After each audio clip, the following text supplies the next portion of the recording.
چې دا ډاکټر نجیب یې اعداموي او رئیس جمهور د افغانستان او په خلکو اوس په خلکو دومره ګران ده چې په پس له مرګه عکسونه پورته ښکته کوي، دعاګانې ورته کوي، مزار ته یې ځي، اله ډاکټر نجیب، اله ډاکټر نجیب. زه وایم ښه و ملته دا ډاکټر نجیب چې اعدامېدی تاسې چیرته واست؟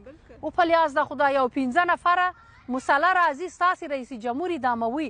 دا بسته ملت که پورته شوی وای او دا خلک یې په تیږې ویشتلی وای، قسم په خدای که ډاکټر نجیب مړ شوی وای، زموږ ملت مړ دی. زه خو د دوی نه ګیله نه کوم، زه د ملت نه ګیله کوم. زموږ ملت بیخي ړانده کاڼه دي.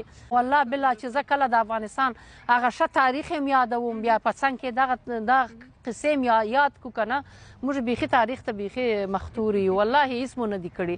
دا زه په دا ملت غږ کوم. زموږ ملت ډېر ویده ملت دی. په خدای په دا نور دنیا کې اوس وګوره بنګلادیش که نه رئیس جمهور یې ونه تښتاوه، نوش جان دې څه خو پورته سئ و ملته دغسې کارنامې وکړي.